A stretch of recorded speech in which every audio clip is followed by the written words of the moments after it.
welcome to day 4 of the virtual open house. Thank you so much for being here. I'm Karla, and today I'm talking about setting it up. So there's a lot of different elements that will go into a wedding or any event, but today I'm going to focus on backdrops. So I'm going to talk you through actually setting up a backdrop. So if you want a fabric backdrop, I'll show you the options later of all the fabric options, but I'm going to actually show you how to use what we call pipe and drape. So depending on how big your backdrop is, you're going to start out with your extender, which is this short little piece, and it actually pulls out and becomes bigger or smaller, depending on what you need to do. So there's actual holes on the extender. So the first hole is 8 feet, second hole is 10 feet. So they can go 6 feet, 8 feet, 10 feet, and then you can connect them all together, how big or for however big you need your actual backdrop. So for today, I'm just going to show a little 6-foot backdrop. So here we go. So you have your extender. You're going to get a pole, which is just a long pole. It has little grooves, so there'll be some in the middle, some on the top, and they're going to sit in the bases. Next, you need to figure out how wide. So I'm just doing a 6-foot one, so I think I got these a bit close. And then you can see these little hooks on the extender. They're actually going to go in the little grooves of the poles. I have to move this one out as well. This is normally a 2-person job, so have someone help you when you're doing this. But for today, I'll show you just by myself. So this extender is going to go in the middle, and this actually is to add stability. And you can see how this pole is actually kind of wobbly on this side. That's actually because my base is loose. So normally I would tighten that up, but for today it's fine. Then you have your second extender, and that's where your fabric's actually going to go on. So whatever fabric you pick, today I picked white sequins. They're going to have a pocket on them, and that's actually what the pole is going to go through.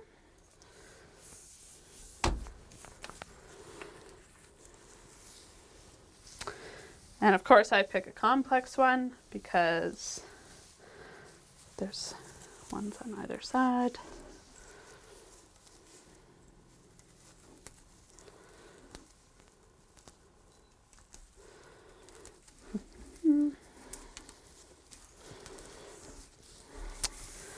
So your backdrop, you're going to put your fabric on.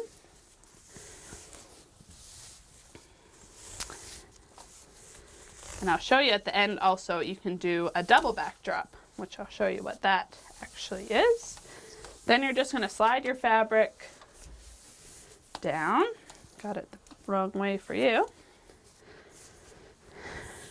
Kind of so it's evenly across the pole.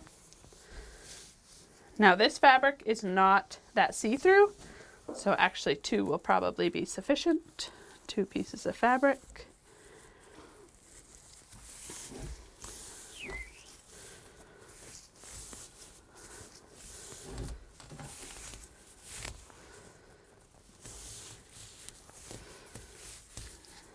All right, so now you have your fabric on.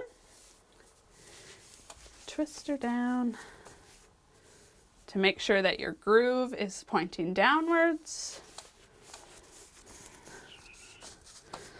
And now, do you think I can do this by myself? Again, I strongly suggest you have a partner doing this with you, but I'll show you by myself. Today, perhaps, who knows? So again, find your groove. Your groove is going to actually hook into the top, and then you're going to do it again on this side. You'll also need a stool to get up because these are 8-foot tall backdrops, and we can make them up to 10 feet. And then you're going to want to pull your fabric because you can see kind of on this side, it's a little bit tighter where this is more flat. So you want to pull it and equalize the backdrop out so your fabric isn't all bunched on one side and not on the other. So that's how a fabric backdrop goes up. Then you can decide if you want to put lights on it, which we have the twinkle down lights, we have Edison lights, we have lights that glow up from the bottom, which we call Eddy up lights. So your backdrop is one of your most important pieces for pictures. So you can cover whatever is in the venue that you don't want people to really see and to get those nice pictures that you want. So, the sequence is catching on my shirt. So that is backdrops. So then I will show you some of the fabric backdrop options.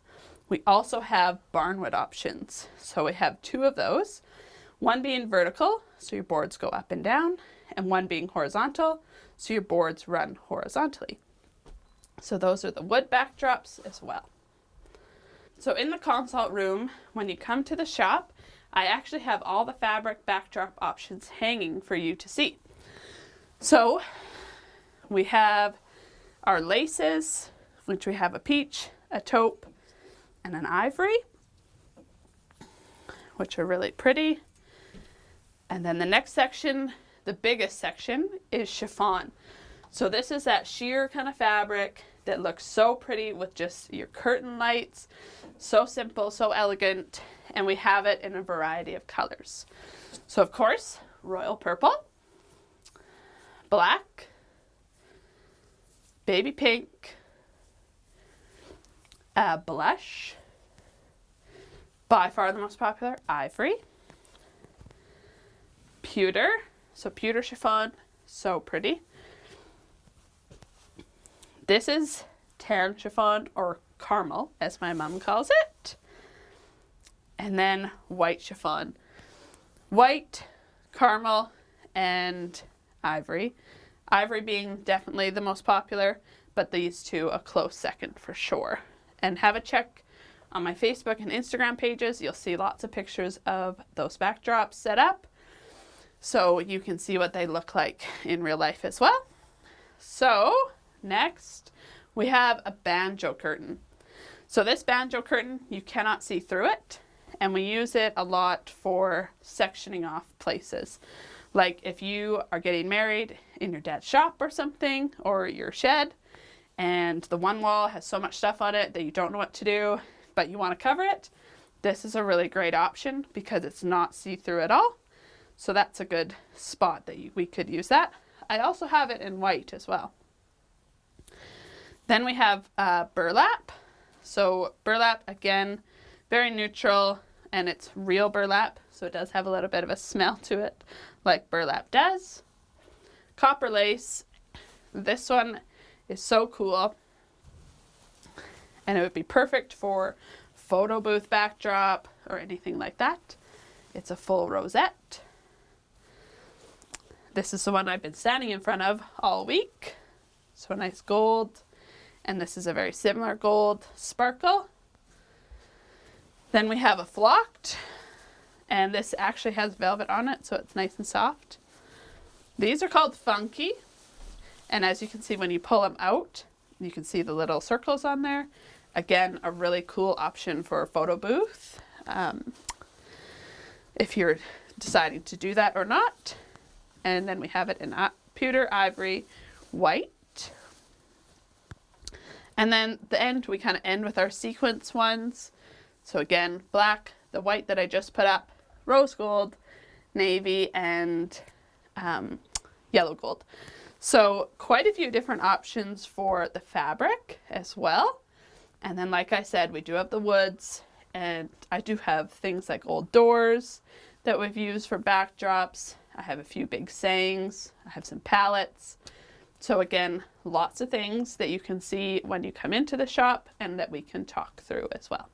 Okay, continuing on with our fabric backdrops, I've moved rooms in my shop to another room that we have some setups done up, and I wanted to show you this backdrop because this is what we call a double backdrop. So you have the option of the two different fabrics. Not necessarily always fabric. This could be wood back here and fabric on the front. And then you can tie it in any different direction that you want to. Whatever your vision is, we will help bring it to life. But I wanted to show you that that's an option to mix the fabrics as well. So have that sparkly texture on the back or whatever texture on the back, and then have maybe the sheer up front. And then of course to add lights to it as well. So there's many different options for the fabric backdrops, and I can't wait for you to come into the shop and we can put some up. All right, and another option with fabric, of course, or the wood, is you can be adding things to it. So meaning we have some neon signs that you can rent. They are so fun and they're very popular right now. So it's a good way to add in. You can just envision yourself, you and your partner sitting here at your next event. And I have happily ever after and another neon sign that says better together.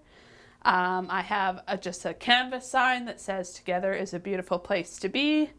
So lots of fun, different ones that you can come in and check out when you're in the shop. We have them all up for display for you to check out. And yes, I hope that you enjoyed day 4 of the virtual open house.